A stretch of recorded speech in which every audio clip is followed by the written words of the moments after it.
Pineapple Pizza Podcast discusses the histories, cultures, and beliefs of regions around the world. These stories often contain mature and sometimes disturbing content that may not be suitable for all audiences. Listener discretion is advised.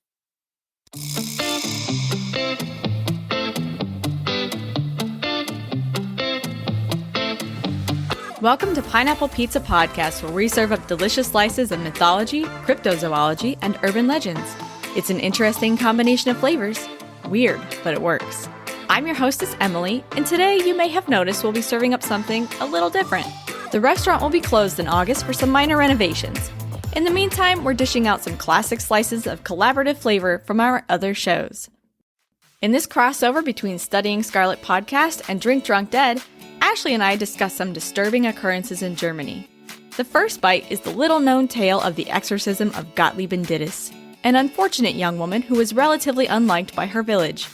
But life for poor Gottliebin went from pretty sucky to downright awful when strange things began to happen and her local priest came to the conclusion that she must be possessed. A wild possession, impossible knowledge, and an agonizingly long exorcism makes this a devilishly good dish. For the final course, Ashley shares the heartbreaking story of the girl in the box. 10-year-old Ursula Herrmann went missing on September 15, 1981, while riding her bike home. Events that followed were stranger than fiction. A delayed ransom note, bizarre phone calls, and a discovery that only brought more questions than answers. Who could do this, and for what purpose? Ashley explores the many strange twists and turns of the case and leaves both hosts feeling there are still many more layers to this story. We hope you enjoy today's Germany-inspired meal. The world is a confusing, stressful, and often frightening place. And we each have our own unique coping mechanisms that help us get by. Some people will tell you that when life gives you lemons, you should make lemonade. No, that's terrible advice. Just randomly getting free fruit is extremely suspicious. Haven't you heard of Snow White? That's actually a really good point.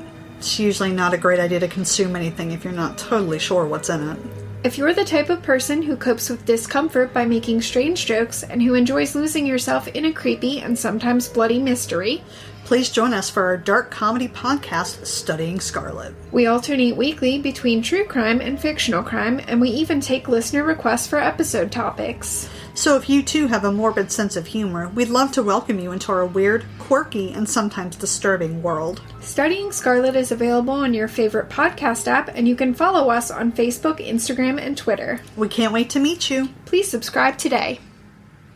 We're going to do some adjusting here because I'm on the world's most uncomfortable chair. It sucks.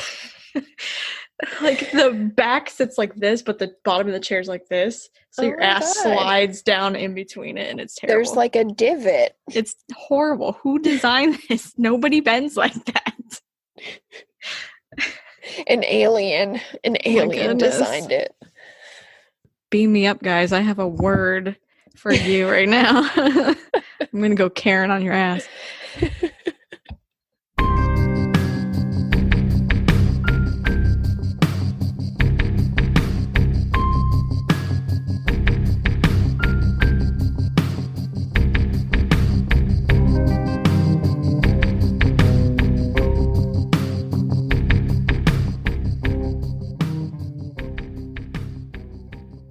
Hi, I'm Emily.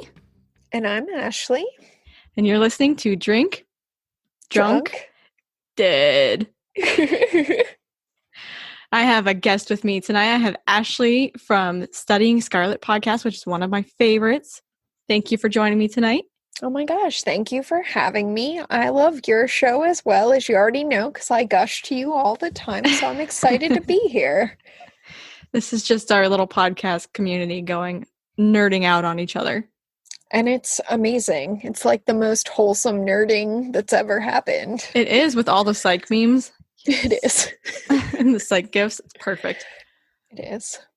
So this week we are doing a fun little crossover. I think we'll upload this as a special, probably for both of our podcasts. Yeah. And it's going to be, I'm going to bring you the usual paranormal, and she has some true crime for us today. Yes, I do. And we decided to pick kind of a general theme, so we went with Germany this week. Which is exciting for me because, like, we did a case that kind of started in Germany, but then moved to Chile. So this is, like, my first time doing a crime that's actually really German the whole way from start to finish. Was that the Nazi pedophile who forked himself in the eye? It sure was. Was that episode 1? No. Which episode was that? So that was episode 14 of the true crime ones, and it's called He Forked Out His Own Eye. Was it really? He did. That's so funny. I loved that episode. That was hysterical. How do you fork yourself in the eye?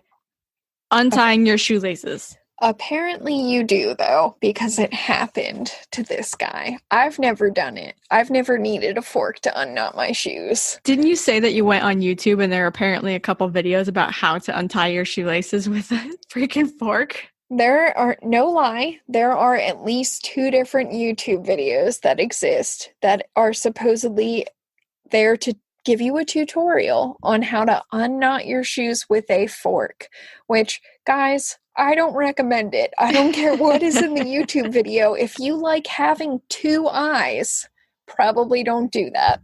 Don't do that. What inspires people to come up with this stuff? I have no idea. Do you think they read his story and they went, you know what? That's actually a pretty good idea. I want to try that. I really hope not, because if they like his ideas and copy him, I'm really worried about everything else they're going to decide to do, because it's not going to be good. Well, I mean, there was that whole TV show, Jackass, where people just copy the dumbass shit that they see on TV, so... You know, fun fact, I actually read an article about all the injuries Johnny Knoxville sustained from Jackass, and it was really horrifying and worse than a lot of the crimes that I've had to read about. The things that man has done to his body are not good. On purpose! Oh no, definitely on purpose and for entertainment purposes. Mm-hmm. Not worth it, guys. Don't do it. That's so funny. He has a lot more money than me, but also probably some serious organ problems that I don't have. Steve-O's not much better. Probably not. I haven't read it. Like, the part that got to me was apparently he, like, pissed blood for a while. Johnny Knoxville? Yeah. That's not surprising, some of the stuff that they did. And I was like, if that happened and your immediate thought wasn't, I need to stop doing this, I'm not really sure what to think about your thinking processes. I think he just thought, well, hey, you know what? I'm having a good time doing it, so I'll just keep at it. It's a shame, because he's actually a fairly decent actor in, like, some of the things I've seen him in that are legit acting gigs and not just injure yourself for my entertainment. Well, I found a fun fact for you this week. Oh my gosh, I'm so excited. Because this is actually take 2 of this, and I didn't have a fun fact for you last time. So this one, it's about Germany. I'm on theme today. Perfect. Germany and crime. You've probably heard this before, but in Germany, there's no punishment for a prisoner who tries to escape from jail because it's considered a basic human instinct to be free. I actually did not know that, but I fucking love it. Isn't that awesome? That's the most amazing thing I've ever heard. Think about, like, Ted Bundy, though. How many times he escaped from prison and they'd be like, it's okay, he just wants to be free. Be free. Well, since we're on, like, foreign country fun facts about their law, did you know that in France there is no such crime as perjury? If you are on the stand in your own defense, you can lie your ass off and it's not a problem. How does that work? Because you are expected to defend yourself by whatever means necessary. But then how on earth can anybody judge what they're hearing? I have no idea. I guess they need, like, actual evidence to bring actual in. Evidence? Yeah. Yeah. Because you're allowed to lie as much as you want. And even if you admit it, as soon as you leave the court, you're not getting in trouble.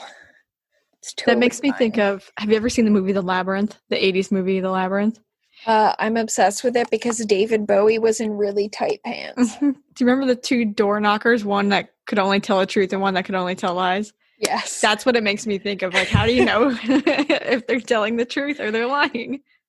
I don't know. I guess you just have to, maybe you just, well, no, I guess you can't just assume that they're lying, because if they are innocent, then they're also going to tell you that they didn't do it.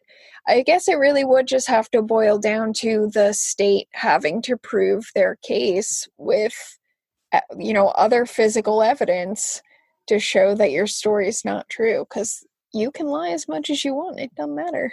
It seems like that would be a pain in the butt for the state, but at the same time, that's really kind of their burden anyway. It is.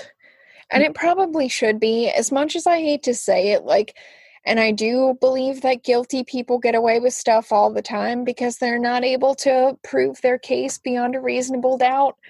But at the same time, when you think about the fact that the number of people who have been executed for crimes they didn't commit is a non-zero number, it kind of reworks your thinking. Especially then when you tie in that burden of proof immediately becomes flipped. If you get convicted and you didn't do it, you now have this massive uphill climb to try to prove that you're innocent. Because just coming forward with a few pieces of new evidence isn't enough. You have to actually have DNA or something very concrete, or to be able to prove that your trial wasn't fair. Yeah, it is exceptionally hard. That's why the Equal Justice Initiative is so important. Exactly. What they do. This is a great time to bring that up. It's all segueing so naturally. What are you drinking tonight? I am very classy with my water tonight. I have Red Bull because I have been awake a very long time, but I also have spring water because I like to hydrate.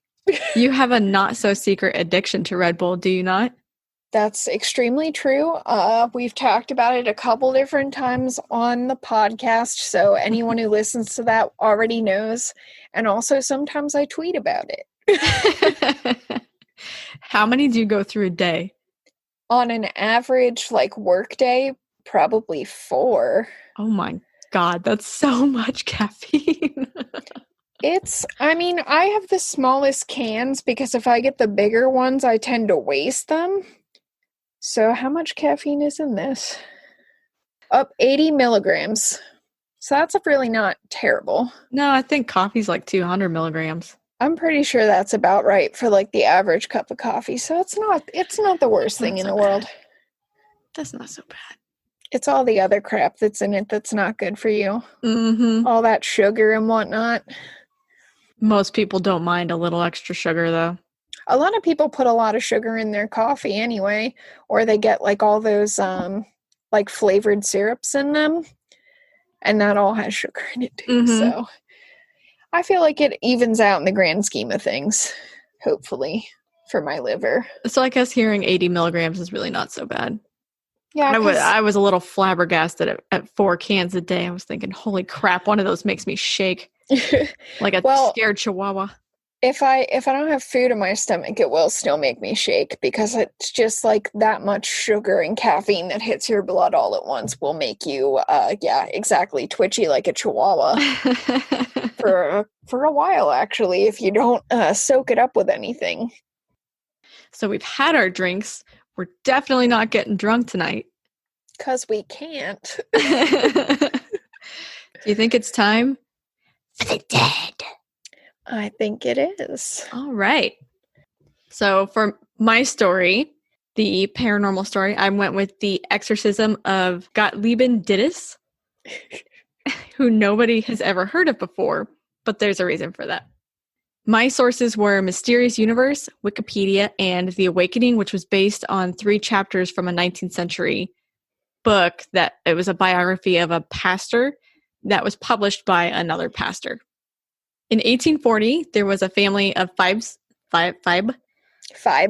siblings that moved into a ground floor on an apartment house in a rural German village of Mottlingen. I'm going to butcher every German name. I am German. I don't speak German. It's okay. Neither do I. And I cannot pronounce the towns in mine either. So just do the best you can. So my main character, the focus of my research, Gottliebin, she really got the short end of the stick when it comes to the naming, because she had 2 elder brothers, Andreas and Hans, and then there were the 3 younger sisters, Katerina, Anna Maria, and then poor Gottliebin. It's like they used all the German for her name. It sounds like her mom sneezed during birth. Yeah, I can totally imagine that right now. That might be what happened. And they already wrote it down on the birth certificate and it was too late to change it. Totally. I'm just like, well, shit, I guess we're stuck with it. That's your name now, honey. Sorry. No wonder Gottliebin had some troubles growing up. So to put their ages into perspective when they move in, Gottliebin, who was the youngest, was born in 1815. So at this point, she's 25 when they move into this apartment together, and it's just the 5 siblings. Both of their parents had died when the siblings were really young, so they had all just relied pretty heavily on each other. Gottliebin had a bunch of struggles, though. She was kind of malformed. She had one leg that was shorter than the other, and she suffered from a whole bunch of strange illnesses throughout her life that prevented her from working regularly, which made it really hard for her. She was definitely a burden on the family. Oh, man, that sucks. Yeah, especially in like 1840. If you're a burden. You would feel terrible because you would be completely aware that you're a burden, too. There's like nothing to cushion the blow back in the day to make you feel better. Well, and what was like the most common thing to do to women who were a burden in the 1800s? Put them in a nut house, usually. Uh-huh. She never wound up there, though. Put it. Yeah. Put them in a nut house. They never did that to her, thankfully. Which means that they definitely loved their sister, which, you know, that says a lot about how much they cared about each other, which is really touching. Based on what happens over the next few years of her life, I would definitely assume that it was a really tight-knit family because they did a lot to try and help her out. They didn't just leave her SOL. They fought for her to get the help that she needed. So she's all malformed. People thought that she had brought these afflictions on herself because she'd been practicing some kind of magic, which I guess was pretty common in those rural villages, especially back in the day. And that was those were the villages surrounding the Black Forest. So I guess that was not an unusual thing. Part of the heritage. Possibly still. I don't know. Well, you think about a lot of those small towns are pretty insular. Yeah. And they've handed down traditions throughout the years. It would not be surprising if some of them still held some of that. No, if you're sheltered enough, you're not going to have as much contact with other modes of thought. So it's possible, depending on how rural is in this case, that they might still have some of that superstition hanging on. Have you ever played the Fable games? No. No? I don't know what that is. Oh, it's an Xbox game, and it's kind of like a Skyrim or a Zelda where it's an open world. Okay. And it just, every time I picture her tiny little rural village, I picture the villages inside of Fable. Somebody's going to get it. I'm sure somebody's nodding and laughing right now. Like, yes, I understand. There's like 4 houses and somebody sawing a whole shit ton of wood and that's it. That's where Gottliebin lived. It probably was. There were some farm animals maybe hanging out. I could see that. So she's already not liked. They suspect her of some kind of witchcraft, of sorcery or something. But to make things even worse, she's pretty shy. And she did not come out of her shell very easily. She was pretty defensive and unpleasant, and people did not like her, which certainly made things harder when she started to have some issues. So although she's suspected of practicing magic, she and her family regularly attended the local Lutheran church, which had recently welcomed a new very fire and brimstone pastor named Johann Cristoff Blumhardt. And Blumhardt is actually the person that was, how do I say it? Biographed? That ain't the word I'm looking for. From the other pastor. That's who the book was about, the biography. But I like it. No, biographed. It's a thing now. It's been a long day. We're going with biographed. I like it. I'm sold. Shakespeare did this all the time. You just make up a new word. Right. So shortly after moving into their new apartment, the whole family and even the neighbors started to notice that there were some really strange things happening. There would be these strange bangs, shuffling sounds, and Gottliebin would see visions and feel things manipulating her. What's really gross is that her breasts would bleed. Oh my God. Yeah. And she even lost consciousness once while saying grace at dinner. So this definitely made people really suspicious of her possibly practicing dark arts. Yeah, because, you're not allowed to pretend to be religious if you're actually like some kind of witch. That's not going to be acceptable. Right. And if you're bleeding from the boobs, I mean, that's definitely a sign of the demon right there. I think that's possibly the most horrifying part of like the early stages of this story, because I don't want my boobs to just randomly start bleeding. Right. I don't know about you, but holy shit. What kind of condition causes that? I have never heard of boobs just bleeding. That's awful. Not randomly. Honestly, I don't really want to dig into it any further. We'll just say that was a symptom. That was an early symptom, and we'll leave it at that. I'm good with that. Yeah. Since no one really liked her, or the rest of the family for that matter, the community pretty much ignored what was happening to her. They were just like, you're on your own. Finally, in the fall of 1841, this is nearly 2 years into the strange things that were happening and the torments, the family finally went to Pastor Blumhardt for advice. Because Blumhardt didn't like them. He hadn't wanted anything he knew what was going on, but he didn't even offer his help. Good pastor, right? That's bullshit. The banging in the walls had gotten so bad, and they would happen all night long, that it kept the entire neighborhood up. I can only imagine that their neighbors were really pissed. Yeah, and probably really hostile, but like... Oh, yeah. I feel like, why wouldn't you want to try to do anything about it, maybe? Ignoring it's not helping. If you hear banging in the walls, you're going to think that somebody's intentionally doing it. Especially that someone's getting beaten. Yeah. Making things worse, Gottliebin had started to be visited by visions of a deceased woman who died 2 years earlier, and the woman was holding a child in her arms. This spirit would repeatedly say, I just want to rest. Give me a paper and I won't come again. And of course, everybody's like, what the fuck what do you mean by a paper? Seriously, that can mean like so many different things. Do you need a map? Am I writing something specific? We don't have phone numbers yet. You don't need to call anybody. Blumhardt's account says that he'd asked a woman to stay the night with Gottliebin to comfort her. But when the woman was there, both she and Gottliebin saw this glimmer of light that led them to a board over the bedroom door. And so, being curious, they went and they pulled the board down, and behind it, they found several pieces of paper with indecipherable writing, and then they found 3 coins. And when they found that, the spirit left, at least for a while. That's wild. So I guess they assumed that must have been the paper that she was looking for. I mean, that's probably what I would be thinking. I mean, that's what she seemed to lead them to, so. If it was her. It was a glimmer of light. They don't know what it was. That's true. I shouldn't simplify. You never know when it's the paranormal. It could be anything. Well, there were also coins in there, and she didn't mention anything about any coins. I was going to say there's nothing to spend money on in the afterlife, but what do you need the paper for either? Especially if it's indecipherable. It's not like you're getting a message to anybody.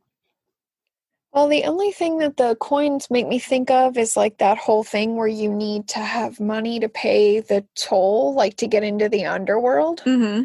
So that's the only thing that pops into my mind with that. But then what's the indecipherable writing? That is so funny because that topic just came up when I did the crossover the other night with Lindsay and Maddie from Ye Old Crime. Because I did. Look at that. I was talking about the Heaven's Gate cult. Okay. And they had bags with money next to their bodies, and we were speculating whether that had something to do with crossing over. Yeah, because that's why they used to put coins over the eyes of the dead so that they would have money to pay their toll. It all ties together. Everything ties together. That was unintentional. I had no idea. That was a good thought though. So they find the paper and the coins, but things don't stop. The banging actually got worse. And now people, including Blumhardt, I didn't even type it right. That's why I can't read it right. the dude that does the stuff came to the house and they witnessed it. They also witnessed things like furniture moving and sounds like fireworks from under her bed. Holy shit. Yeah. That definitely makes it hard to sleep. I would have a heart attack if, like, I were just laying in bed one night trying to sleep and then I had fucking fireworks under my bed. Oh, hell no. Nope. I would be dead. I would be dead from fear. Oh, and I I simplified some of the descriptions of what was going on because it was like she would be in bed and then the fireworks would go off and then she would just start bleeding and it was, oh my God. But there weren't actual fireworks and the bed would shake. And I'm bringing it down to like bullet points of what was happening here. Under the advice of Blumhardt, Gottliebin moved in with a cousin, and she was gone from her village for more than a year. Although her house grew quiet, the strange occurrences followed her to her temporary home. And I think she actually bounced around. I think there were 2 cousins that she went to live with. And I guess if you go to one and you have this stuff following you, and they don't want anything to do with it, they're kicking you out. So she'd fall into these violent convulsions sometimes that would last several hours, in which her limbs would become really stiff and she'd foam at the mouth, which sounds like epilepsy, although I don't know that epilepsy usually lasts several hours. I don't think I've ever heard of a fit lasting that long, but then at the same time, like, I don't know how often epileptics are just allowed to convulse like unattended anymore. So I don't know. I mean, I guess maybe it's possible that it is. That's certainly what it sounds the most like to me. Well, and if they're checking the time on their sundial wristwatch, it might be a little more difficult to That's true. How estimate the time. How are they measuring how long this is lasting? Just like based on feelings? Probably by the position of the sun, I would imagine. I feel that this has lasted half a lifetime, so that is how long it has been. It's accurate. I would say that's an accurate measurement. Sure, why not? So Blumhardt goes and he visits her at the cousin, and he witnesses the convulsions. He also witnesses cursing and profanity and even speaking in other voices. And this is when he determines that this must be the result of demonic possession, because what else could it be? Well, to be fair, he is a priest. He is a priest, so I feel like he's a little bit preconditioned to be like, okay, probably demons. I mean, what else is it going to be? Yeah. They're not going to go the science route because they don't really know that much science. So Germany's really good at science, but I don't know about the priests. Well, they're good at science now. Germany do science good. They were doing science good back in the 1800s. I don't know anything about the 1800s in Germany. I know Max Planck. Planck's constant. Okay. That's about as far as I go. That I've heard of that before. That's the most science I can bring to this. And I think Brownian motion. Something like that. Something, I don't know. Science stuff. At some point, Gottliebin seemed to have something enter her. Oh, God. Blumhardt thought it might be the spirit of the woman that she had been seeing before. Because as Blumhardt spoke to her, the spirit in Gottliebin said that she'd murdered 2 children and buried them in a field. And when he pressed her whether she was the only spirit there, Gottliebin responded no. The spirit that was possessing her claimed that it too was possessed by the most evil of all, which I guess must mean the devil. Because I don't know that you get much more evil than the devil. Probably not in the framework of anything that we would understand. So Lucifer it is. Although Blumhardt seemed to exorcise the spirit that night, things only seemed to really get worse for her. That's when she began to do self-harm. She'd pull out her hair, smash her head against the wall, beat herself. She did all kinds of stuff. She would also... It looked like she was continually being attacked by these unseen forces. They'd trip her, hit her, burn her, leave these horrible marks all over her. There was one witness said that it looked like something had wrapped its hand. Hi, Emmett. Around her throat. It looked like she was being choked. And then when the whole thing ended, she had these fingerprint burn marks around her neck. That is legitimately horrifying. I'm pretty sure epilepsy does not explain that one. It definitely does not. That would be slightly unusual. Never heard of an epileptic coming out of a fit with a burned hand on their throat. Yeah, right. Maybe slightly unusual. There was one incident that was so bad, it left her frighteningly close to death, although they didn't go into detail about what that incident was. They're just like, it was really bad. She almost died. The end. Well, I mean, we can probably imagine that we don't really want to know, because some of the things we do know are pretty terrifying, and they described that still. They told us about the bleeding boobs. The bleeding boobs, the burned hand on the throat, like the fireworks under the bed. Mm-hmm. But this thing, it's too bad to talk about. No details. Just know that it was bad. It was bad, and the devil was probably there. So one day, Blumhardt he's called to her in the middle of this terrible storm, and he finds her in a pool of blood. Oh my God. That would be fucking traumatizing. Extremely. As he begins to pray earnestly for her, she cries out in many voices, saying, "With your unceasing praying, you will drive us out completely. Alas, alas, everything is lost. We are 1,067, but there are many others still alive, and they ought to be warned." That's such like a random but very specific number. It is, right? 1,067. Not plus or minus 1,067. What's the standard deviation on this? I would love to know, spirits. Please tell us. What's your error margins here? Again, he thought he had exorcised all the demons from her, but each time they would return. And most of them said that they were themselves possessed souls that were seeking refuge inside of poor Gottliebin. So this chick was really not having luck. She's basically like a house party for demons at this point. Right? It's like the first one moved in and was like, "Hey guys, it's nice in here. Come on in." They like how one of her legs is shorter than the other leg. That's what it is. That's like a demon amenity. Makes it really hard for her to run away from you. It's perfect. That's fucked up. I'm sorry I said that. Oh God, I'm sorry. I take that back. Can I reverse? Just put it back in. Oh shit.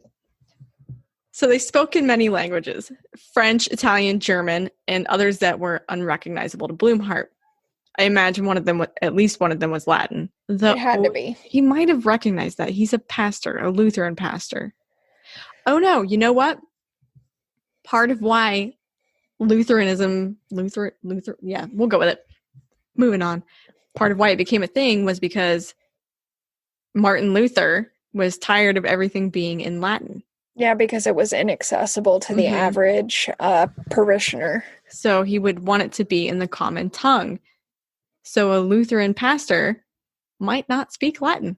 He probably wouldn't, actually. So, yeah, I think we can probably assume, based on every possession story I've ever heard, that there was some Latin in there. Yeah. It was in the mix. That is apparently the original evil language, is Latin. Well, I feel weird that I know some of it then. I took it once and it was too long ago. I don't remember any of it. At one point, Gottliebin told him that many of the demons had left her to travel thousands of miles away and cause an earthquake. Nice. Everybody needs a vacation. Weirdly specific information, though. News would later come to the village that there's really no reason that she should have had any kind of advanced knowledge of. And the news was that there was an earthquake in the West Indies. How bad it was, I don't know, but obviously it was bad enough to get back to Germany, so... I mean, it wasn't like super minor, or they wouldn't have been talking about it all those miles away, so had to be at least noteworthy. So people were like, well, damn, Gottliebin, you got some real shit going on here. That's wild. She would lash out violently. So she's kicking back into it. The demons moved back in. They were done with their vacay. She starts to lash out violently. She curses at people, and then she tried to take her own life. And she'd often have to be restrained. So there were a couple times where there were reports of her trying to hang herself, trying to cut her wrists, going up to the top of a roof and trying to throw herself off of it. But it was like she would just get to the point of completing suicide, and it's like she would wake up and she would stop herself. Oh my God. So she must have had some kind of really strong spirit to fight that and prevent that from happening. That's crazy. There were reports that at times she would vomit nails, glass, sand, and blood. What the fuck? So, okay, blood. That happens. I've heard but of nails, that glass, happening. and sand. Yeah, I can't. Okay, so maybe here's my thing. What if the sand turns into glass and that's how those things are connected? I got nothing on the nails. She's got that superheated demon oven inside that turns the sand into glass. One of the demons is a glass blower. Oh, you know what? Maybe. Be like that South Park episode where they eat through their butts and they puke out through their mouths, but this time she's puking out light bulbs. Oh my God. Fucking that. Oh, that I don't even want to think about how bad that would hurt. Just like fucking why? Yes, why? Nails, guys? Nails. Like, what if it gets stuck on the way out? What the hell are you trying to build inside her? That is a damn good question. Maybe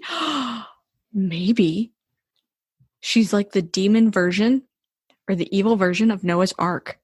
She's an ark for the demons, and she's under construction. We're just swing and a miss with that one. Okay. No, I like it a lot. I'm just like, couldn't you have picked a larger ark? She seems like such a small ark, but they did if you can fit 1,067 demons in a Gottliebin, I guess that's big enough. And they're seeking refuge, man. They're trying to get away. It's a good place to be, apparently. It's very homey in there. They're fortifying it so they can't get kicked out. Do you think her real estate listing says cozy? Yes. It says cozy, deceptively spacious. Has all the best amenities. Does have a stumpy leg, though. You won't believe all this storage.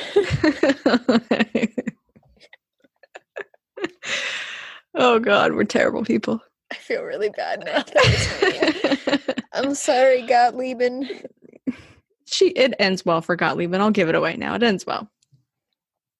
On December 28th of 1843, so this is nearly 4 years of continual possession and 2 years of exorcisms, the final exorcism finally occurs. The spirit seemed to leave her really suddenly, and then they entered one of her brothers. I couldn't figure out which one because they never specifically said from what I could tell. And then it was like, nah, you know what? He's not that great. So it just like frog hopped from brother into her sister, Katerina. Her brother really quickly recovered, but Katerina raged and spoke in tongues and also tried to kill herself. The spirit that had entered her was not another human spirit turned demon, so like all the other ones that were possessed and trying to seek refuge. This time it seemed to be an angel of Satan, according to Blumhardt. As Blumhardt continued the exorcism, Katerina lets out this awful cry, just this blood-curdling, bone-wrenching cry that's so loud and prolonged that most of the village could hear it. It lasted something like a quarter of an hour of just this horrible, nightmarish scream. And as she's flailing violently, her back arched and she wailed, "Jesus is the victor! Jesus is the victor!" And then she slowly grew quiet and calm, and the evil seemed to leave the home. So that was the big, like, that got all the evil out. Unsurprisingly, Blumhardt became really freaking popular after this. He wrote a book about it called An Account of Gottliebin Dittus' Illness.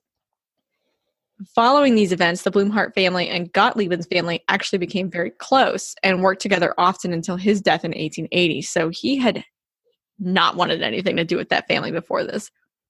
But after that, they're all buddy-buddy. She even helped raise his kids. Well, you get really tight when you have to exorcise someone's demons for 2 years. Yeah, I mean, I guess, and you're around you get to see them through the thick and the thin. Legend says that words mysteriously appeared on the shutter of the Dittus home during the period of possession. So it was like somebody painted them on there. It said, "Man, think on eternity and do not mock the time of grace, for judgment is not far off." Since then, the words have been inscribed on a plaque that still hang on the house, which still stands. You can go visit her house. As far as I can tell, until 2002, none of this information was ever available in English. It's really well known in Germany. And Blumhardt became kind of like this religious celebrity that's still, I guess he's widely known or fairly well known. But it's remained relatively unknown to the rest of the world until the release of those 3 chapters from The Awakening. I read through those, but that wasn't released until like the last 2 decades. Yeah, had to be translated. Mm-hmm. From a rural village. Well, okay, so this happened in Germany, but the pastor who wrote about it was Swiss. That's even more complicated. Yeah. It's like that, what's the telephone game or something? So that is the story of Gottliebin Dittus's possession and exorcism. Well, I'm really glad it worked out for everybody in the end. Yeah, it was a happy ending, actually. Except, I guess, if you're the demons, then you've lost. Gotta go find a new summer home, I guess. Oh, no, that sucks. Must be tough to be a demon. I mean, probably, but I don't know. I'd say we should ask them, but if you start talking to them, that's an invitation, and then you really can't kick them out. Yeah, so let's not do doors. that. Let's not do that. Do we need elevator music? Sure, we can do that.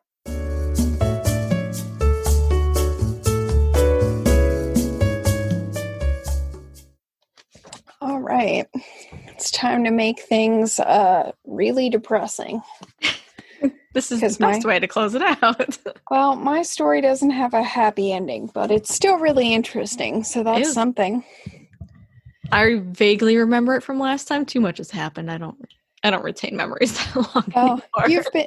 You've been super busy, and it's going to be better if you don't remember all of it, because otherwise it'll be kind of boring to sit through it. Okay, so this is the story of Ursula Herrmann, also known as the Girl in the Box. So before we dive in, my 2 sources for this, the main one is The Girl in the Box, The Mysterious Crime That Shocked Germany by Zan Rice. That's an article from The Guardian. And then I fact-checked a couple things in a smaller article called The Kidnappers Put Her in a Box. It Had One Fatal Flaw. That's by Kate Siemens from Newser. So let's dive right in. It sounds like Leslie Knope wrote these titles. They're so long. They are extremely long, and they're not super fun ones. So, no. But it's okay. I've learned how some people think they need to give the whole story away up front when they write a title. Mm-hmm. Apparently. That's been happening a lot lately. Okay, so our story begins on Tuesday, September 5th, 1981. So a little bit more recent than your story, but that's okay. It was still a while ago. So that was the first day of a new school year for 10-year-old Ursula Herrmann. After school was over, she returned home and practiced piano with her older brother Michael, who she was fairly close with. And when they were done practicing, she had to ride her bike to her afternoon gymnastics lesson in Schondorf. Probably butchered that, going to be honest with you, but that's how I think you would say it. So that was a neighboring village that was less than 2 miles away from the village Ursula actually lived in, which was called Esching am Ammersee. So it was very close by, but Apparently, it was very normal for her to just cover that distance on her bike. 2 miles is not that far. It's really not. And even riding a bike, it doesn't take that long to go that distance. Mm-mm.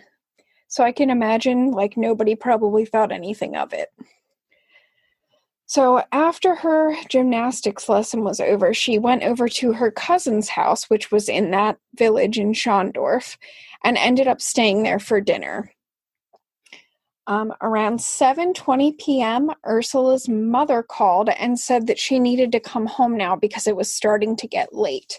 So at this point, there was enough sunlight left to be sure that she would have plenty of time to make the bike ride home, but her mom absolutely did not want it to go any later than it already had.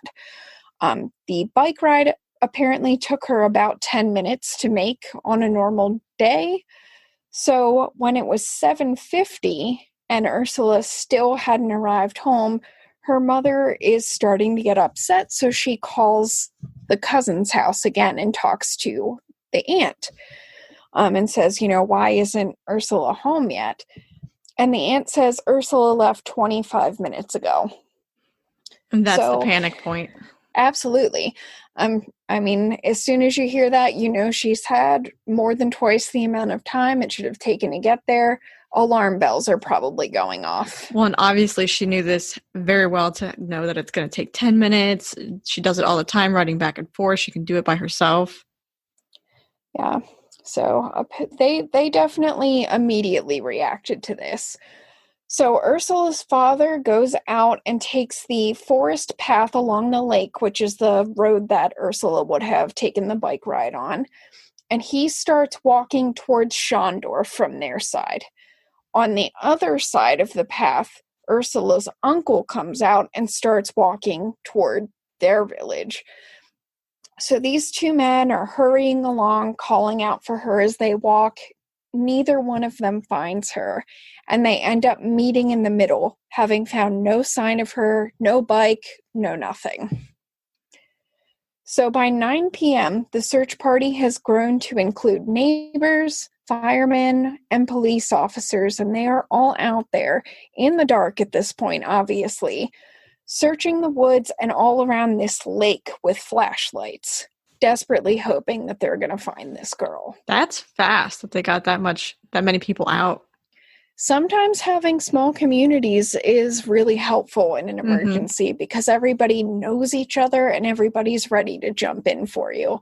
I kind of think that's what was going on here. As soon as they heard she was missing, they're out in abundance looking for her.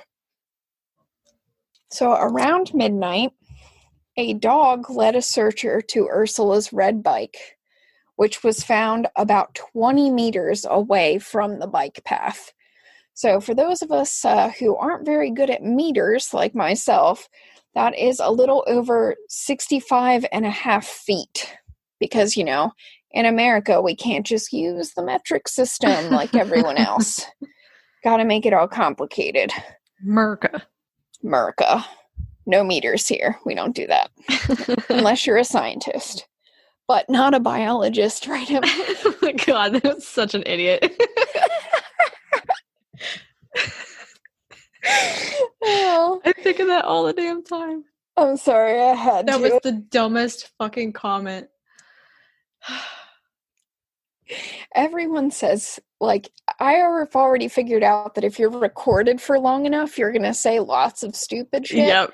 And it's going to haunt you forever. Yeah, I think I said that in our second episode. Yep. That's all it takes. Start recording yourself. You'll immediately say something dumb. Uh-huh.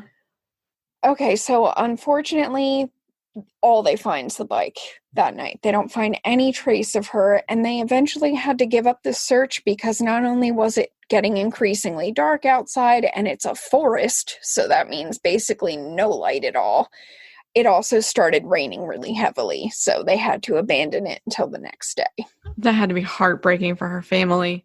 I'm sure, my guess is that they probably didn't sleep. And if they did, it was probably just from exhaustion from crying, for a couple of hours, because they restarted this thing at first light. So they didn't have too many hours from when they finally called it off to when they started again. So at first light, the search heats up again. Now we have dozens of officers spreading out throughout the forest. There is a helicopter searching from the air, and they even get a police boat and divers to search the lake. So clearly they thought there was like possibly a chance that she had fallen into the water and drowned.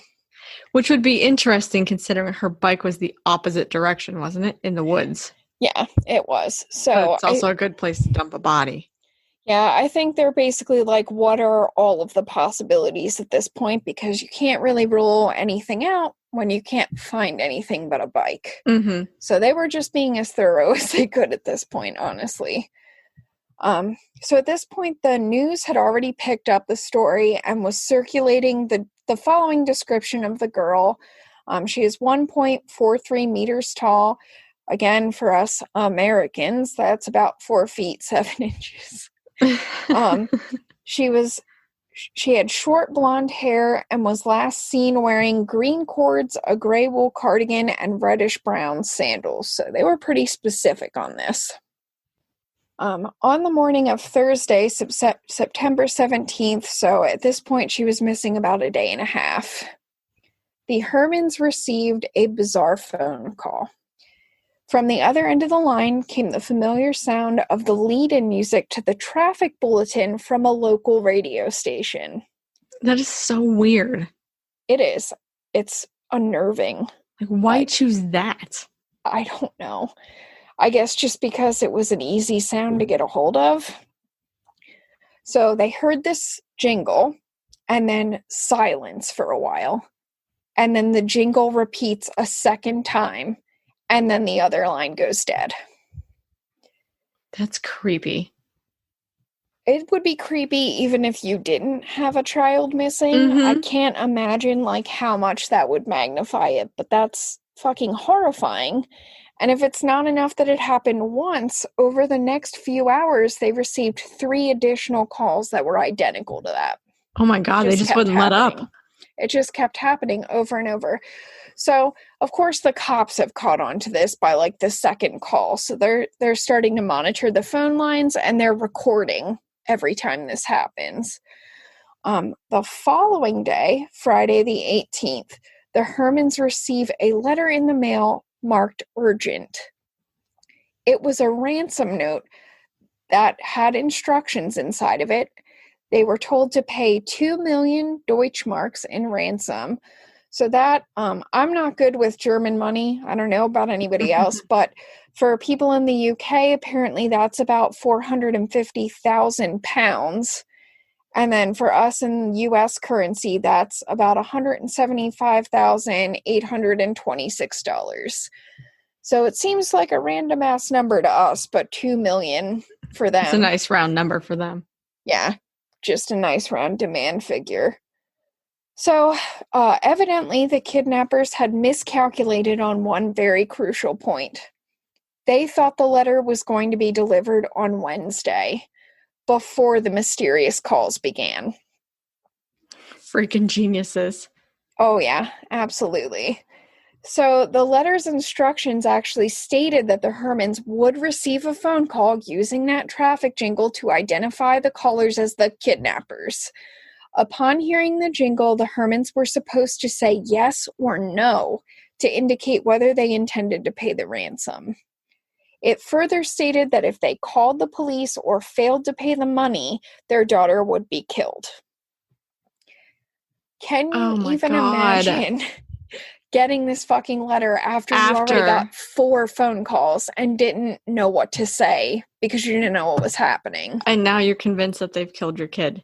That's what I would be thinking. I'd be like, they gave me 4 chances already. Yeah. And I didn't know what to do. Fortunately, I guess, if you want to look at it that way, the phone rang again that afternoon and they heard the telltale jingle again. This time, Ursula's mom, having gotten the goddamn instructions, knows what's happening and she says that they will pay the ransom, but then she asks for proof of life. Probably thinking exactly what you're thinking, Emily, that maybe they already killed her when they didn't answer the first day. So she specifically wants the kidnappers to tell her what Ursula's names were for her 2 favorite stuffed animals.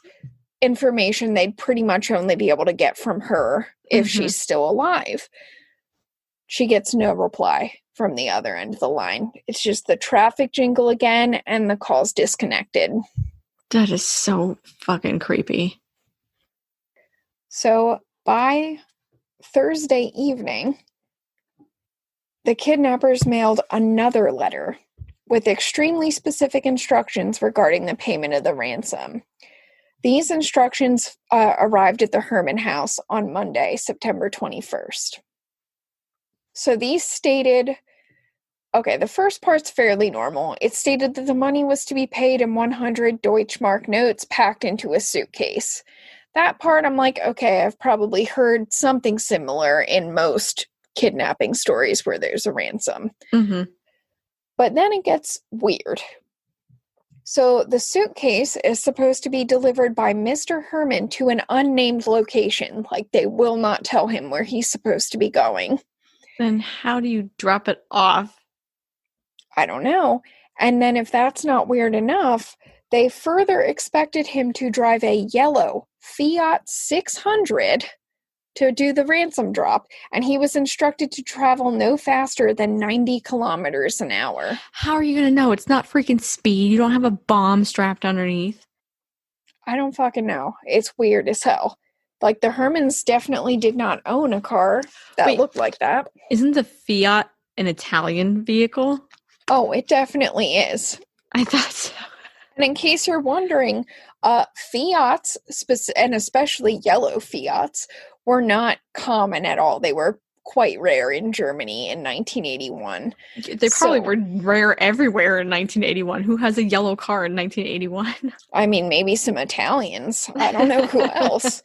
So it's like they're making it incredibly difficult, if not almost impossible, for this to happen, and they don't give the location. So, something else people might be wondering at this point is whether or not the Hermans were wealthy. Okay, because obviously they took a kid and now they're demanding this kind of money. What are the odds that they're going to be able to pay it? Well, it turns out they were not rich at all. So a neighbor managed to raise part of the ransom funds, and the remainder of the $2 million was covered by the state. So the kidnappers must not have known the family very well if they're asking for $2 million, and there's no way the family's going to have that. Well, I think that's one possibility.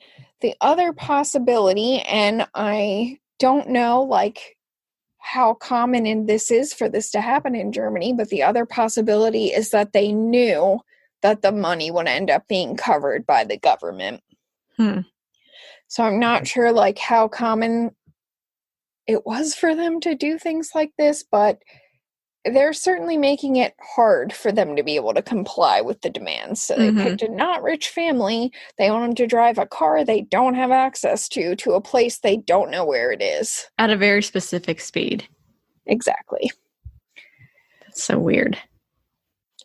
So, as it turns out, their ability to come up with the money was irrelevant because they never received any follow-up instructions to provide the drop-off location for the ransom. So they got no more letters, no more mysterious phone calls with a creepy traffic jingle, nothing. And the police had no leads. That poor family. I'm sure they were going through hell. Oh my God. I can only imagine after getting that phone call where you're saying, yes, I'll pay the ransom, and you hear nothing on the other end, that mother must have lost it. I'm sure she was probably a mess. The whole family probably was, but I'm sure for the mother and the father, it's probably the worst. So after 2 weeks of waiting to get these other instructions, they finally kind of give up on it. So they launch another large-scale search of the forest, and this one is organized with 100 officers and 10 trained scent dogs to help search the area. They divided the search area into 4 sectors, and then each sector is divided into like these little grids that they're supposed to search through systematically. Now, while they were doing that, they were also using these metal rods to probe into the top of the ground to see if anything's like under the dirt. Yeah, your face says that you do not like that. I don't. What happens if you hit a rock and then have a heart attack? I don't know. I guess you dig and see if it's a rock. I don't like that. So on the 4th day of this search, at this point that's 19 days that she's been missing. Most of the ground has already been covered, and you have to imagine at this point hope's probably starting to run out. Around 9:30 a.m., a loud shout signaled that something had been found. In a spot about 800 meters off of that path, that's close to half a mile for us who don't understand meters, one of these metal probes struck something solid in the dirt. Beneath a layer of leaves and clay, 2 officers uncovered a brown blanket, and beneath that, a wooden board. When they got that stuff pulled up and out of the way, the searchers found a green wooden box. It was 72 centimeters by 60 centimeters by 1.4 meters deep. This is not that big of a box. For us, that's like 2.36 feet by 1.64 feet, so really freaking small. No kidding. And then it's only like about 4.6 feet deep. It's not big. I mean, she's 10, but still. It's really small for anybody, even a 10-year-old. So on top of this box is a series of these sliding bolts that are keeping the lid in place. So they managed to use a shovel to force this thing open. And once they get it open, unfortunately, inside they find the lifeless body of Ursula Herrmann. The officer who lifted her from the box was so overcome with emotion that he cried. You find a little girl buried in a box. In a freaking weird-ass box. In a forest. In a forest. So they do an autopsy on her to find out how long she's been dead. And they determine that she survived no more than 5 hours after being buried in there. So she was dead before that first phone call ever happened. If they buried her right away. Yeah. If they didn't keep her alive for a little bit. Well, I mean, that's something to think about, but based on the time of death, they think she was buried quite soon after she was taken. That sucks. Yeah. So the family never had any prayer of getting her back, pretty much. Based on the lack of damage to the box's interior, investigators believe the girl had been heavily sedated when she was placed inside and the box was covered. Now, I when I was reading all this for the first time, I was like, okay, why? Like, why did they even take her? Like, were they ever intending to get the ransom? Like, were they going to make a trade ever? Like, what happened here? Well, it turns out there's some evidence in the box to suggest that they might have meant to keep her in there alive. For one thing, there was like a shelf kind of inside this box that made a little seat, and that could function as a toilet. So she sat on a toilet for several hours, basically? I think it was like covered over with like a bench, but if you lifted it up, I think, yeah, pretty much. It's a tiny ass little box. How are they fitting that in there? I have no idea. If that's not weird enough, there were also 3 bottles of water, 12 cans of Fanta, which, I'm sorry, why? Okay, look, I don't like Fanta, I'm gonna be honest, but why 12 cans of Fanta? And 3 bottles of water. Exactly. Doesn't fucking make any sense. Who wants 12 cans of Fanta? Kids. I don't know. Well, maybe. That's a good point. I don't remember being 10, so maybe. If they're trying to keep her kind of docile and chill down there, although it's in a fucking box, unless there's a light, she can't see that. Well, hold on a second.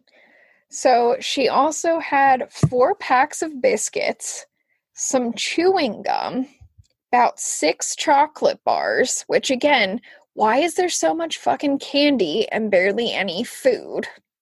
And she also had 21 books, a light, so she would have been able to see. There was a little light in there. And You get fit this, 21 fucking books, but you only put in 3 bottles of water? and a 12-pack of food. Oh my God. Like, who put thought into this? You can't survive without water. That's just kind of a duh. Well, I don't know, but it's not a good plan. The other problem is they actually built a ventilation system into this box that was made of these plastic pipes, which investigators think they intended to give her enough oxygen to keep her alive inside the box until the ransom was paid. But they, again, made a crucial error because they didn't understand that if you don't have a machine to circulate the air, the oxygen in the box is just going to run out. You can't just stick a tube in there and that's it. Something has to circulate oxygen or you're done. Who the fuck were these idiots? I don't know, but They not fucked this up great on at like planning. every level. They're not good planners. So investigators basically think, yeah, they probably did intend to keep her alive in there. Now, how long they knew that she was already dead, I can't answer that question, but I'm guessing the kidnappers must have figured it out at some point because they stopped communicating with anybody to get the money. So, based on the weight of that box, which you probably can imagine was pretty heavy with all that shit inside of it. 21 books. 21 books, some Fanta, a toilet, I don't know. So they basically were like, okay, this is heavy enough that it probably would have required at least 2 people to carry it. So based on that, they're like, okay, probably at least 2 kidnappers involved in this scheme. But other than that, and thinking that the perpetrators were probably familiar with the woods, having picked a location and knowing that like kids would be riding that path, the police basically were like, okay, well, it's probably someone local-ish. But other than that, and thinking it's at least 2 people, I have nothing. It had to have been somebody that was planning to take a kid specifically too. With the size of the box, With the size of the box. You're not fixing an adult in there. Yeah. Absolutely. It's not like they're making that right then. No, it had to have been done in advance and stuck into the ground. And they probably covered it with that board and blanket so that no one would bug it until they put her in there and covered it, I'm thinking. So the cops are desperate at this point. So they turn to the public and start offering a reward of 30,000 Deutschmarks for information that leads to a conviction in the case. Now, for us, that's about $17,000. But again, 30,000, of something is a pretty good amount of money. So they did manage to drudge up some tips using that reward. One of the most promising tips they got was a possible suspect named Werner Masaryk, who was 31 years old at the time, and he lived quite close to the Hermans with his wife and his own children. So people were suspicious of him for a couple of reasons. The biggest one is that he was known to have financial problems. Specifically, he owed the bank 140,000 Deutschmarks. So when you're that bad in debt, you have a clear financial motive to attempt doing something that's designed to get you ransom money. So that made him look bad. The other thing is he was a trained mechanic and was known to be handy, so people were like, well, he could have made this box. So that's, from everything that I read, the main 2 reasons that this guy was a suspect. So police start questioning him. So they start with, fairly typical stuff, like what were his whereabouts on September 15th? He initially said he did not remember where he'd been that evening. Now, some people might immediately be like, well, that's fishy, but it's been weeks since she went missing at this point. If you're the Herman family and that's the day your daughter went missing, you sure as hell remember that day really clear. But if you're just like some random dude, you might not remember exactly what you did that day weeks after. So the next day he comes back and does give them an alibi. He says that he was playing a game of Risk with his wife and a couple of friends. So they check that out. Obviously, his wife, vouched for him, but they still weren't satisfied. So they go ahead and search his home and his workshop. They turned up nothing incriminating. So they're like, okay, this is not going well. Not even half a box of Fanta? Not even half a box of Fanta. Not even some candy bars, nothing. So then forensic investigators find a fingerprint on a piece of duct tape inside the box. So police start gathering fingerprints from people from around the area, including Masaryk.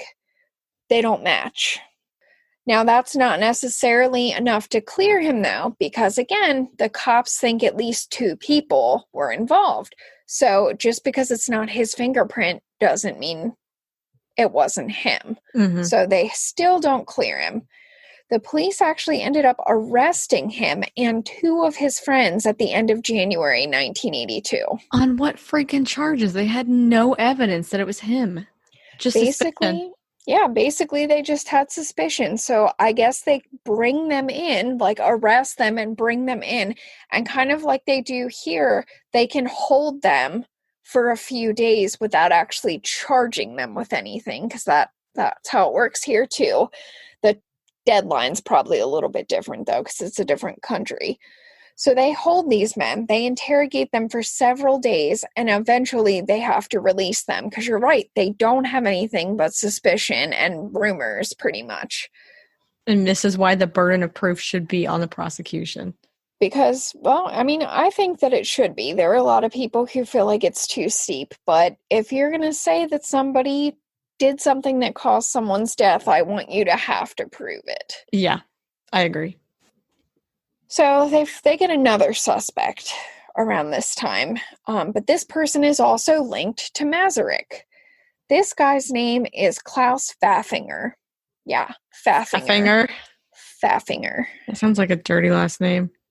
It sounds like it's code for something. Yeah, it does. Probably some kind of weird sex thing. Just like The Good Place, where everything's some kind of weird sex thing. Exactly. Almost all brand new things are a weird sex thing. So basically, according to this guy's landlord, Pfaffinger had been behind on his rent, so he too has a financial incentive. And he had also been seen driving a moped with a shovel strapped to the side in the weeks leading up to the kidnapping. Guys, if you're going to do something shady, I don't recommend using a moped to transport things, largely because everyone can see what you're carrying. Just going to put that out there.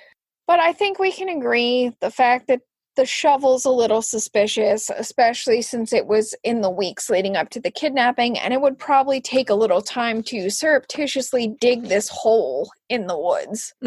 Without anybody else noticing. Yeah, so that doesn't look great. That's a little fishy. So police bring this guy in for questioning. And during a break on the second day of his interrogation, Pfaffinger suddenly asked the police secretary, "What if I know something?" So when the police returned to the room, Pfaffinger told them that in early September 1981, he dug a hole in the forest at the request of Werner Masaryk in exchange for 1,000 Deutschmarks and a color TV. Where's Werner getting 1,000 Deutschmarks? He's already so far behind. I don't know, but other question, how is he getting a color TV back to his place when he has a moped? Very, very carefully. There are questions here, people. Questions. However, he also said that he had seen a box in the hole that he dug, so further implicating Werner. But when the police drove Pfaffinger out to the woods and were like, okay, show us where you dug the hole, he can't. He can't do it, and he doesn't even get close to the right area. You would think if you spent all this time digging that hole, you would have a general idea of where it might be? I would definitely think so. I mean, you're just digging a really suspicious hole with the box in it. I'd probably want to remember where I did that at. So he ends up revoking his confession and saying that he made it up. Police interrogated Pfaffinger on at least 10 other occasions and never got anything else from him. So by the summer of 1982, the lead detective on this case gets replaced, and in the hopes of reinvigorating the investigation, the new lead detective starts casting a wider net to try to get some leads, because everything they've done so far is not working. So these efforts include the creation and nationwide distribution of 100,000 posters and a segment about the case on a TV show. From what I read, the TV show is kind of like America's Most Wanted or Unsolved Mysteries type deal, but the German version of that. So it's much angrier sounding. Probably. And maybe has like interesting reenactments. I don't know. We do interesting reenactments, to be fair. We do, and they're weird. They are. Sure. And I don't love them, but I still watch Unsolved Mysteries because I like it. So in spite of all this effort, nothing substantive developed. I can't say substantive today, so I should have deleted that. There you go, guys. I can't talk. So by the end of the decade, the case is just completely cold. They've got nothing. So now we have to jump forward in time to the mid-2000s because that's when we finally have something to add to this story again. So German police begin reinvestigating the evidence from the cold case, hoping that advances in DNA science might get them new leads, which makes sense. We did that here too around that time. Start looking for DNA profiles. So among the evidence collected, there were several hairs, and investigators managed to obtain DNA profiles from several people. Nothing that I found would say how many people, though. It just said several. So based on these hairs, they think several people were involved? Well, they definitely have hair from several people. I'm assuming several would have to mean at least 3, but I don't know. Right, because a couple is 2. I would think so. So I don't know how many that is, but they have a few. So in 2007, they're running these profiles and they get a match, but it linked to an impossible suspect. And behind this, I have the word how in really big letters and like 5 question marks.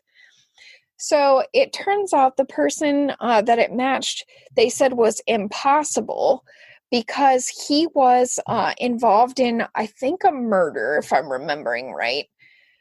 And he was way too young at the time to have possibly done this. How young is way too young?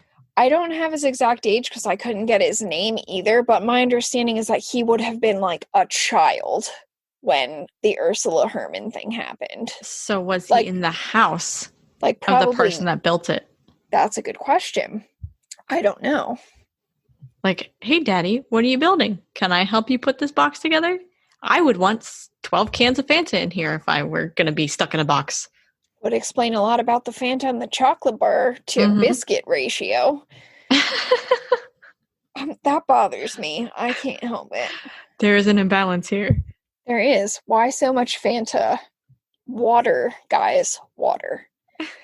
So I don't know, like, why they decided to not do anything else with that. I think we would have to have a lot more information about the actual suspect, which, because other countries don't tell you all their details the way that we do here, I can't give you anything else on that. I just know that they said it was impossible.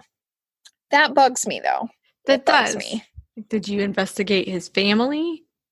I would hope that they checked into it at least, because that hair had to be there somehow. Right. But I don't know. So investigators at this point are getting really desperate because they're running out of time to solve this. Ursula's death was not technically a homicide based on the way their laws work. So the charge there was a kidnapping with deadly consequences. Which I know seems weird, but the more I thought about it, the more I was like, well, we have like false imprisonment stuff. And I know from other cases I've researched that countries like Australia and New Zealand have like a false imprisonment leading to death charge. So I think this is kind of like that. Okay, that makes sense. Only just like a little more specific, because here they're like, it's a kidnapping. But still. So because it's not like a murder, there's a statute of limitations. And for this crime, it's 30 years. And they're running out of time. Oh, yeah. Like rapidly running out of time. Because this is early 2000s at this point. So that's like 25 years. Yeah, well, by the time they got the DNA match, it's 2007. So it's like it's been 26 years 26. already. They have not that much time left to solve this. So they just start focusing really hard again on Werner Masaryk. They put him under surveillance, they tap his phone, and they put bugs in his car. This poor freaking guy. If he's innocent, yeah, that sucks. That's not, I definitely don't want anyone to put bugs in my car. I sing in there. No one should hear that. No one should hear that.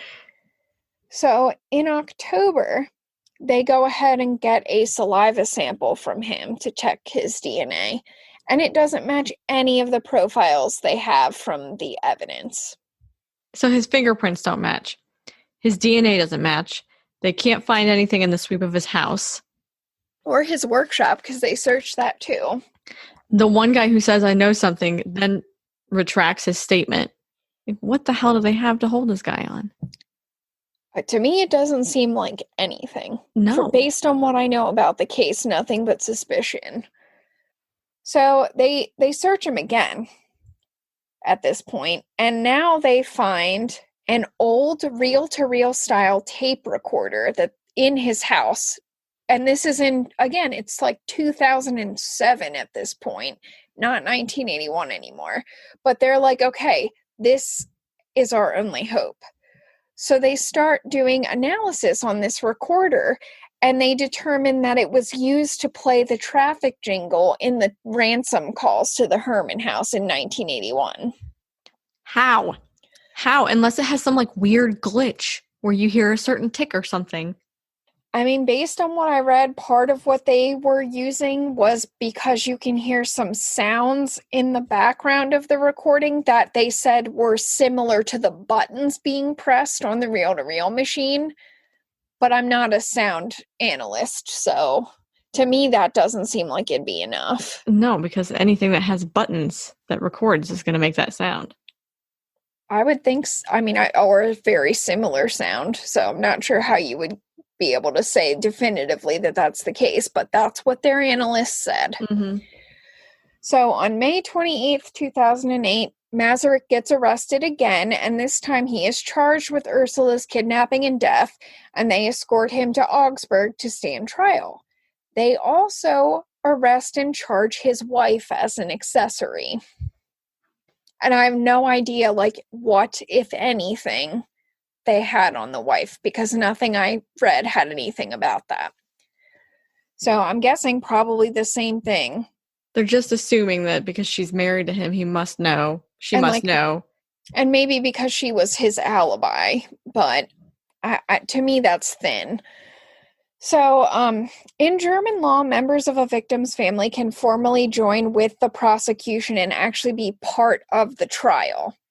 Now, Ursula's parents could not bear to relive the details of their daughter's death, so they were like, we're not going to do this. We can't do it. Just emotionally, we can't.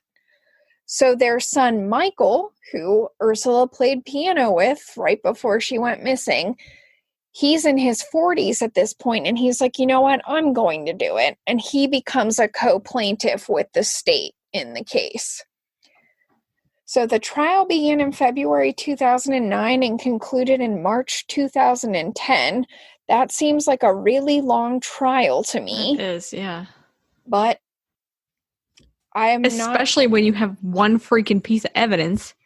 I'm not sure, like, what their court system setup is exactly, so I don't know if that's abnormal for them. It's abnormal for us. Here, Mhm. a trial normally lasts a few months and it's over, so over a year seems excessive to me, but again, don't know the German court system that well.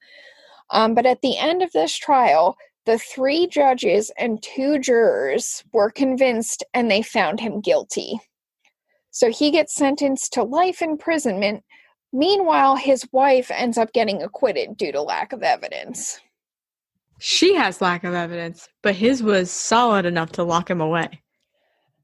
Apparently, so I don't know what the deal is with that. Now, I did check something because when we went through this before, we were like, why the fuck are there 3 judges and 2 jurors? Mhm. So it turns out that actually there is no such thing as a jury trial in Germany. The way that they do it, it is basically a tribunal that's made up of either a single professional judge or a combination of professional judges and what they call lay judges. So basically, there can be up to 5 people hearing the case. So they had the maximum number of people here. 3 of them were professional judges, and the other 2 would have been lay judges. And what that basically means is an ordinary citizen selected by a committee to serve for a predetermined length of time as a judge at trial. That is very weird. It's a lot different than the way we do it here. Yeah. But yeah, I got that from an article called German Law and the German Legal System from howtogermany.com. How to Germany. At least I remembered to check it at least so that we weren't like, what the fuck this time. It is really weird. It's such a different setup. Because I picture like the 3 judges up on the bench and then the 2 jurors over there like, what's going on? I have no idea what that looks like, and I feel like it'd be really uncomfortable to be one of the lay judges. Yeah. How does that work? Like, do you argue with them? I don't know. And if you have 3 professional judges up there, you're already outnumbered. So even if you don't agree, what are you going to say to the professionals? That's, kind of what I'm thinking. So I don't really know that I totally understand the logic of that system, but that's how it's set up. So they did find him guilty, but Ursula's brother Michael has never been satisfied with the verdict. When he joined as a co-plaintiff, he requested and received full access to the prosecution's case files, where he found numerous inconsistencies that have bothered him for years now. So aside from the weird shit going on with the DNA profiles that we already talked about, which I can't let go because what the hell's going on there?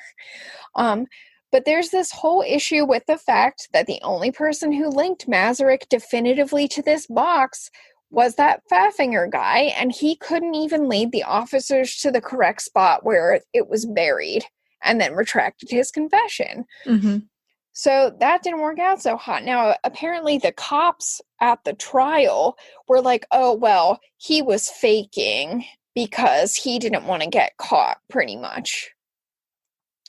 So they pretty much said that he decided he wanted to take it back when they got out there, and so he pretended he couldn't find it. Why? If he's been pressured enough into confessing, take it back and then get interrogated another 10 times, I think you said? It was 10 more times, and he never cracked again. Yeah, no, that sounds like bullshit. So there's something going on there. Yeah. Then let's get back to that tape recording, because that's weird. So They that didn't actually find the tape, right? Just the recorder? Yeah, well, they had a tape recording from the phone line from when the police were monitoring it, so they had that recording. Then they were comparing it with trying to make a similar one on that reel-to-reel machine. Right, but they only found the machine. They didn't find an Yeah, actual they don't have a recording from him. The recording that they have is from the phone line tap. Thanks, I didn't even think about that. You're right. That could have been confusing.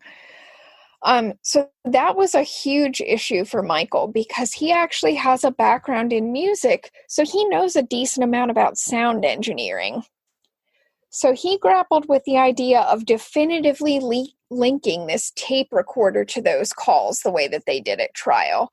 Now, I'm going to go ahead and quote from the Rice article here because I'm not that great with the technical aspects of this and I don't want to mess it up. So, quote, even if the reel-to-reel device had been used to record the jingle from the radio, as the prosecution alleged, the kidnappers would still have had to transfer that recording to a second, more portable device, since the calls to the Herman house were made from payphones. Oh, yeah, because they traced the calls. Yep. But nobody ever witnessed who was in the payphones? Apparently not. And then to continue, it says the acoustic environments in both the phone booth and at the kidnapper's home would have influenced what the police eventually heard and recorded at the other end of the phone line. Mm-hmm. So that quote, I feel like, is hugely crucial here because they're right. The acoustic environment of the phone booth would be in the background of the actual recording they have because that's where it's getting played. And then you have to also take into account where was it originally recorded at, and they don't even know at this point. Mm-hmm. They don't know. So how could they say that this matches their attempts to try to reproduce the recording with this machine when they don't have like most of the pieces they would need to account for? Did he bring that up at the trial? Oh, he tried. So Michael tried to bring this to light by writing a letter that was read out in court in which he detailed his issues with the audio evidence, but it didn't change the outcome of the trial. Oh, and the prosecution was pissed that he did that. Oh, I bet, because he's supposed to be on their side. Yeah. But you want to get the right person. You don't want to put somebody innocent behind bars. That's just what for the sake his of justice. attitude is. Yeah, his attitude is he wants to punish who actually did it. So for him, he's like, we have to talk about this problem, but it didn't change anything. So since then, another audio expert named Bernd Hader has conducted a full year of tests repeatedly trying to reproduce the prosecution audio expert's findings that definitively linked this machine to those calls. He couldn't do it. He took a year to do it. They had fewer than 4 years to get this guy, get the evidence, and then convict it. They put him through a year-long trial. Yep. He repeatedly tried to test this over and over again. And anybody who knows anything about any kind of scientific experiment knows that if you can't reproduce the results, then the first result can't be trusted. Mm-hmm. You have to be able to reproduce it. They can't. So then a German academic named Barbara Zeipzer gets involved in the case. So she uses her skills as a linguistic profiler to analyze the ransom notes that they got at the house. And she compared them to known samples of writing by Masaryk. So what she's looking at specifically here is word choice and writing style. This is not a handwriting thing because these letters were actually cutouts. They're like that old joke of a ransom note where you cut letters out of other stuff and paste it together. So this is not a handwriting thing. It's a word choice thing. That's something like a teenager would do.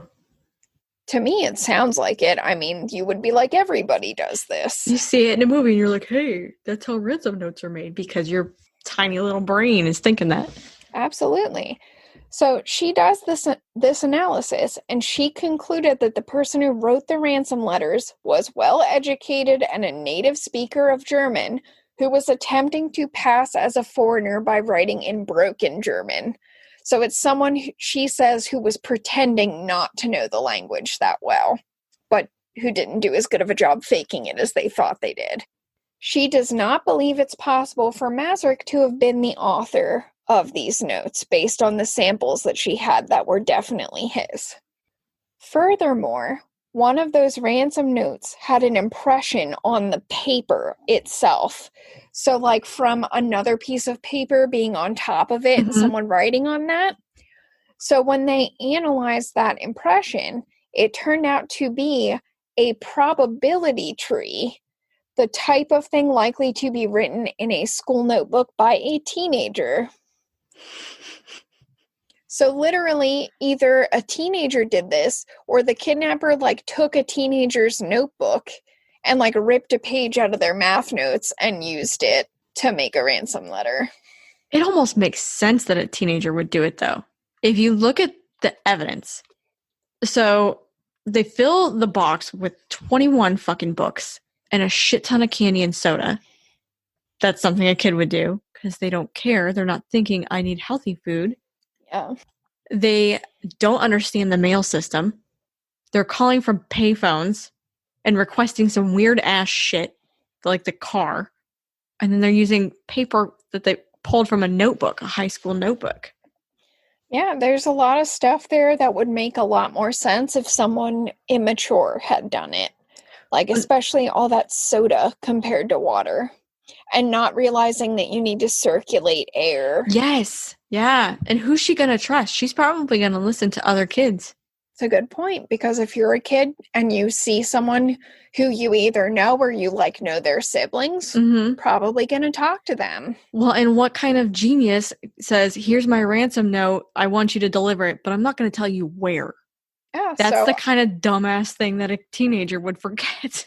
So it's definitely something to think about, and I have a little bit more that suggests you might be on the right track. So inside those books that were in there were some comics, and one of them features a character who drives a Fiat 600, the same type of car the kidnappers told Mr. Herman to drive to deliver the ransom. And no grown-up is going to be reading through these comics. Unlikely anyway, unless they're... I read comics, but I'm also wouldn't be like, get an Italian car in Germany. Right, you wouldn't say, get me the Italian car, and then I'm going to put that little linking piece of evidence in the box with the person that was in it. You would think you'd be smart enough not to do that, yeah. Hopefully. People do dumb things, though. So, in late 2018, Michael actually made an additional attempt to get the legal system to re-examine this case. So he submitted a lengthy dossier of evidence that had not been considered at the original trial to try to get the case reopened. That August, after reviewing all of those files, the prosecutor's office declined to do any further investigating in the case, essentially declaring the matter closed. And that's where it stands. He's still in jail. That is so shitty. And that's what you were saying earlier about once you've been convicted, you have this ridiculous hill to climb to say, hey, this was wrong. And I think the other thing adding to that massive hill here is we're way past the statute of limitations at this point. So if they do decide to reopen the case and he would end up getting let out, they're not going to be able to convict anybody else for this legally at this point. So it would literally be like a complete loss for them to do that. And I'm not saying that, like, all of that, like, I'm not saying prosecutors are crooked or anything, but I think we all know that if you have someone in jail for something, especially if it involves a child's death, it doesn't really look good for that the only person you have to then get out and you can't do anything else. Like, it just looks really bad. I don't understand how I couldn't do that job. I couldn't feel like I put somebody away that didn't belong there. I couldn't do it either. I mean, somebody definitely has to, but I would naively like to think that whoever's in that position would want the right person to be behind bars. Right. But I know that that's not always how it works out as a realist. I mean, what do you solve when you do something like that? When you put the wrong person? It just doesn't sound like he did it. If he did do it or was involved, I can't say, but they definitely, in my opinion, don't have anywhere near enough evidence for him to be locked up like this. I would agree. Crime. Is it a huge tragedy that this poor little girl's life was taken? Absolutely. That's horrible, and I do think someone should pay for it, but it has to be the right person. Putting someone who you can't even prove did it away for it is just making another injustice. Yeah. So that's the really upsetting story of the girl in the box. That is really sad. Sounds like a story from the TV show Bones. Yeah, it does sound like fiction, honestly. It does. The sad fact that her brother is the only one who's still, like, trying to find out what really happened is deeply upsetting. Like, in the end of that Rice article, the reporter had actually interviewed Michael again, like, prior to the article coming out, and he said that at the time of the trial, he thought maybe there was, like, a 50% chance that Masaryk was responsible. In all the years since, like, everything else that he's continued to find out from all the further tests they've done, he now only thinks it's a 1% chance. They just wanted to pin it on him. They wanted someone to go to jail for it. That's so sad. That's sad all the way around. Everything. That's sad for her family. That's sad for his family. Yeah. And I think you're right. There's a lot of stuff that, to me, seems like someone younger and, like, not as familiar with, like, actual real world situations planned this, because the plan's okay in theory, but they failed to take into account a bunch of things that I would think an older person would probably know better than to do. Unless maybe they're a little simple-minded. And yet the person who supposedly wrote those notes is actually intelligent. Yes, that's true. That's a good point. So I think that I mean, we know it's more than one person, so it's possible the person who wrote the ransom notes not the same person that made the ventilation system or, like, decided to put all the Fanta in the box. I'm sorry, I can't let go of the Fanta. Fucking Fanta. Fanta and candy bars. But it's like, if you were an adult planning this with, I think it would have to be an exceptionally bright younger person that did this, in my thinking. And he was 31 then. To me, that's too old to have made some of these mistakes. I would agree. It's a little, it seems unlikely. And a mechanic doesn't know that you need to circulate air. Right? I would think you would know that. Maybe I'm giving mechanics too much credit, but I don't think I am. So it's really upsetting. I think, to me, this isn't solved. No, and it probably never will be. It doesn't sound like they have any interest in trying to really solve it. The one small bright spot in this is that they did find Ursula. They did. She wasn't missing forever. The family got to have a burial, and the family got to grieve. The sad thing is they never got answers. There's so many people that don't even get that, though. That's true. We don't live in a world that lends itself to satisfying endings. Today, we both posted the story of Ashley Morin. Yes, we did. Which is something I think our listeners should, if you don't listen to that story, go and do a little research on what's going on with her. She went missing July 10th of 2018. Yeah, she went missing July 10th of 2018, and her she was reported missing that day. I think she might have been missing a little bit longer than that. Actually, that was the last time she was seen, was 9:30 p.m. on July 10th of 2018. Okay. And there was a white van that was seen near her at the time. She wasn't reported missing for like another 8 days because her family I guess it wasn't that unusual for her. Well, here's the thing about Indigenous communities in Canada that I learned when we researched Highway of Tears.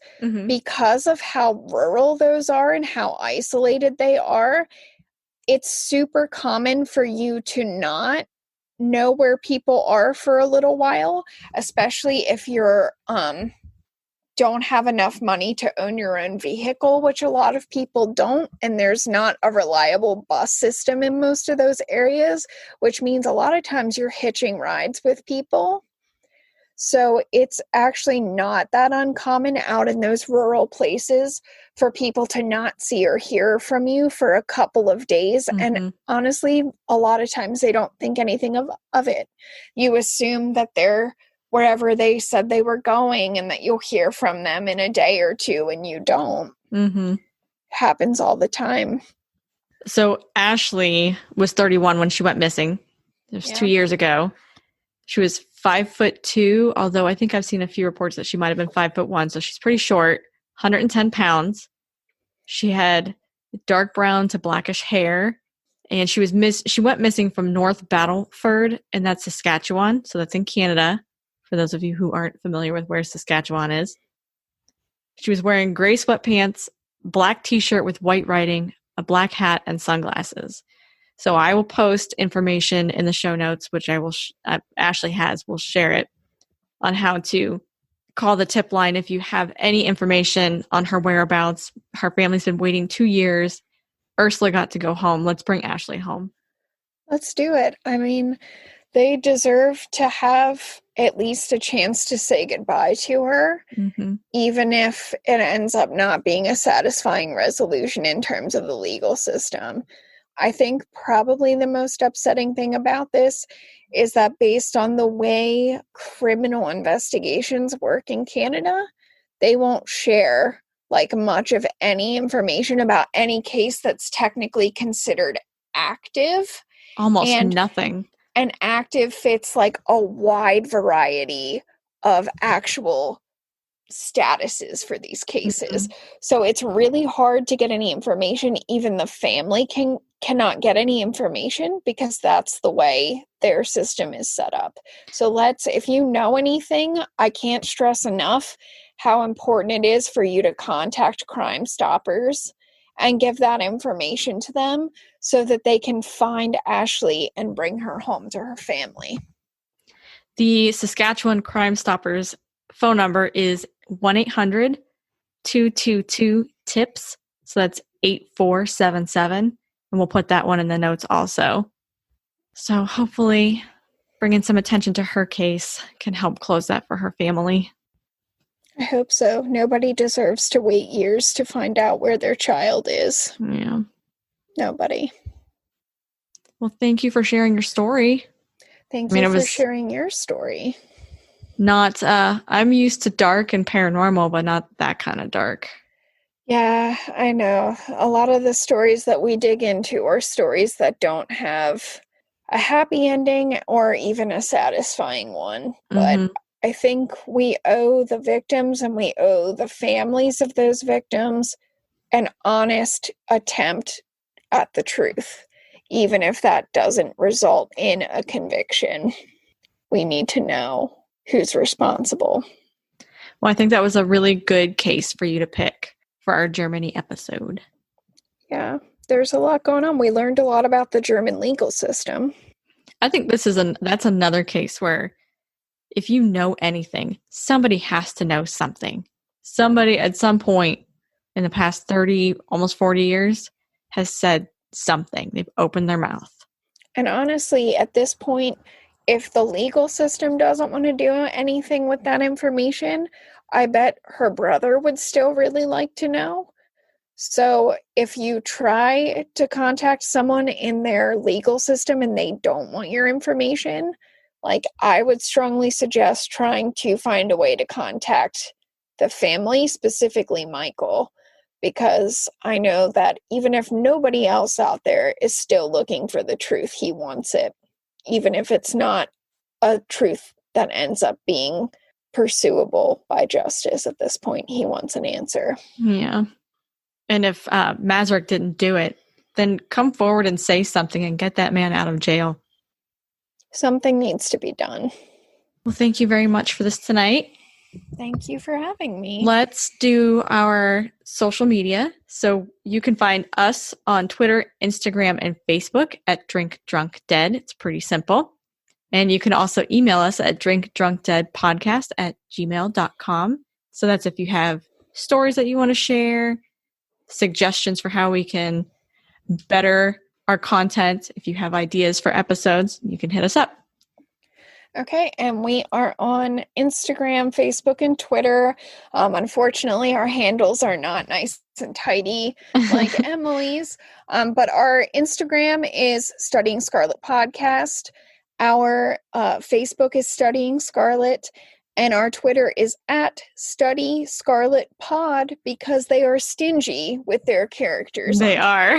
But if you want to email us, please send an email to studyingscarletpodcast@gmail.com. We actually take listener suggestions for episode topics, so you're welcome to hit us up with those. Or if you just have suggestions for things that you would like to see or hear us do differently, anything. We love hearing from listeners. And I highly suggest that you go and give Studying Scarlet a listen, especially episode 14. Because that's just a good one. It's a bad one, but it's a good one. It's a rough ride, but it's a really terrible. interesting story that more people should know. Yes. So if you're listening to this on our feed, I strongly encourage you to check out Drink Drunk Dead. They have new episodes every Sunday that come out. You definitely want to subscribe to them. Sometimes they have cool bonus material that comes out, and the only way to know that is to subscribe. And definitely follow both of us on Twitter if you like psych gifts. Because otherwise you're really missing out and you don't even know. Uh-huh. Well, thank you so much for coming on tonight. Oh, thank you for having me. This was a lot of fun. Shall we raise a toast to our ghosts? I don't know how I'm going to do this. I'm just going to say clink. Clink. That'll work.